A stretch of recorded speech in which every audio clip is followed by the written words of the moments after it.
भाग्य खुल गया। राजा वीरभद्र की कहानी। हिंदी लोक कथा। राजा वीरभद्र बड़ा दयालु शासक था, जो सचमुच जरूरतमंद होते थे उन्हें आर्थिक मदद देने में वह कभी सोच विचार नहीं करता था।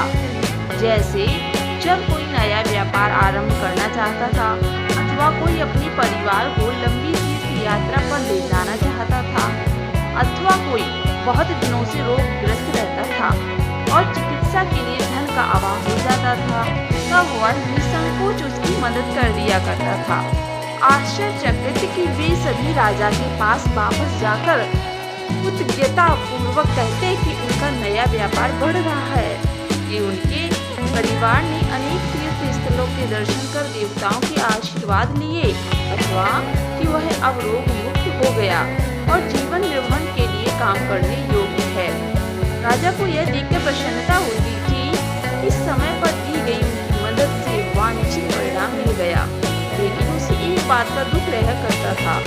वीरभद्र का दूर के रिश्ते में एक चचेरा भाई था, वीरमूर्ति, जो बहुत गरीब था। राजा उसकी सचमुच मदद करना चाहता था, परंतु वह व्यक्ति उसकी मदद से पूरा लाभ नहीं उठा पाता था। वीरमूर्ति एक अच्छा शिकारकारी था और भिन्न भिन्न विषयों पर कविताएं भी बनाता था और राजा को सुनाता था। राजा को कविता बहुत प्रिय थी। वीरमूर्ति जब भी आखिर से वापस आता या कविता सुनाता तो राजा उसे पुरस्कार देता था, लेकिन धन का उपयोग करने से पहले ही या तो उसे चोर ले जाता अथवा मार्ग में उसका थैला खो जाता। इस प्रकार वह हमेशा गरीब का गरीब ही बना रहा। जब भी वह महल में आता तो वह मैले कुचले कपड़े में होता था अथवा भूखा या प्यासा रहता था। एक दिन वीरमूर्ति ढेर सारे शिकार के साथ महल में आया। वीरभद्र उस पर बहुत प्रसन्न हुआ। उसने अपने दरबारियों के सामने उसे पुरस्कार देना चाहा, इसलिए उसने उन सबको बुलाकर कहा, आप सब मेरे चचेरे भाई वीरमूर्ति को जानते हैं? आज उसने ढेर सारे शिकार मारकर अपनी बहादुरी दिखाई। मैं आप सब के सामने इसे पुरस्कार देना चाहता हूँ। तब राजा ने विधिपूर्वक उसे चमकदार नारंगी और मुस्कान के साथ उसे विदा किया। वीरमूर्ति ने झुककर राजा को धन्यवाद दिया और राजा से बाहर निकल गया। दरबार में कानाफूसी होने लगी। राजा अपने गरीब चचेरे भाई के साथ शरारत तो नहीं कर रहे हैं। राजा ने कानाफूसी सुन ली, लेकिन उस पर ध्यान नहीं दिया। ना तो चचेरे भाई को और ना ही दरबारियों को यह खबर थी कि पुरस्कृत में दी गई नारंगी साधारण नहीं थी और उसमें मूल्यवान रत्न थे। वीरमूर्ति ने पुरस्कार के बारे में दोबारा नहीं सोचा। आखिर राजा ने दरबारियों के सामने उसकी बहादुरी की तारीफ की।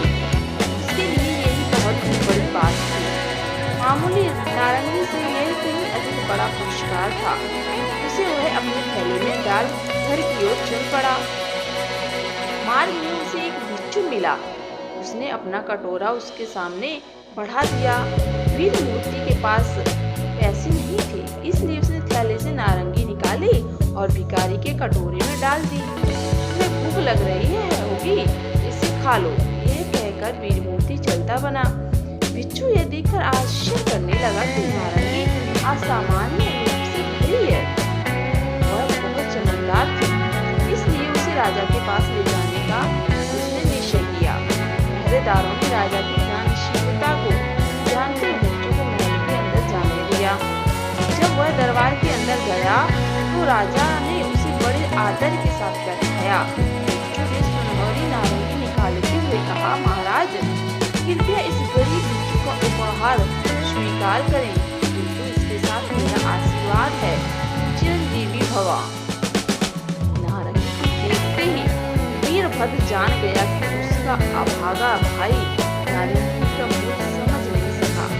उसने नारंगी स्वीकार कर ली। उसे चांदी के सिक्के से भरा एक थैला भेंट किया। बिच्छू राजा को आशीर्वाद देकर चला गया। जब राजकीय आखेट की घोषणा की गई तब वीरमूर्ति भी आखेटकों में शामिल था। इस बार भी उसने पहले की तरह अनेक शिकार किए।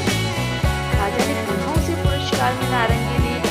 वीरमूर्ति ने सोचा कि यह दूसरी नारंगी होगी, इसलिए उसे वह बाग से बाहर चला गया। मुख्य द्वार पर पहुंचने से पहले उसे एक दरबारी मिला। वह पान चबा रहा था। वो तुम्हारे पास और अतिरिक्त पान है?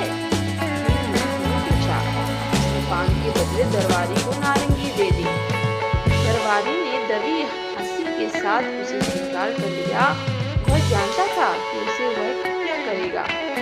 वह तुरंत राजा के पास गया, उसे नारंगी देते हुए बोला, यह आपके चचेरे भाई ने मेरे पान के बदले मुझे दिया है। आपने उसे ये 2 बार दी, लेकिन उसे संभाल कर अपने लिए नहीं रखा। महाराज, उसे मदद करने का कोई फायदा नहीं, वह जिंदगी में कभी कामयाब नहीं होगा। ईद और राजा की आंखें में उसकी बहादुरी के लिए राजा ने उसे तीसरी बार वह नारंगी दी। साथ ही ये कसम खाई कि यह उसकी आखिरी मदद है। वीर मूर्ति ने जब राजा के हाथ से नारंगी ली तो वह जमीन पर गिरकर कई टुकड़ों में बिखर गई। उसके अंदर के मूल्यवान रत्न बाहर आ गए। क्षमा कीजिए महाराज, कहकर माफी मांगते हुए वीर मूर्ति टुकड़ों को एक एक कर चूमने लगा। साथ ही वह चकित भी था। उसने राजा के चेहरे की ओर देखा। राजा ने मुस्कुराते हुए कहा, मेरे भाई, तुम्हारा भाग्य खुल गया है। जब तुमने मदद करने की कोशिश की, तुम करीबन इनकार करते रहे। ये नारंगी दूसरों को देगी, अब तुम धनी बन जाओगे। राजा वीरभद्र ने उसे इतना सोना देकर विदा किया जो उसकी जिंदगी भर चली। वीर मूर्ति शीघ्र ही एक धनी व्यक्ति बन गया, लेकिन उसे निश्चय किया वह भी अपने चचेरे भाई की तरह जरूरतमंदों की मदद करेगा। दोस्तों, कहानी पसंद आई हो तो प्लीज़ चैनल को सब्सक्राइब करें। धन्यवाद।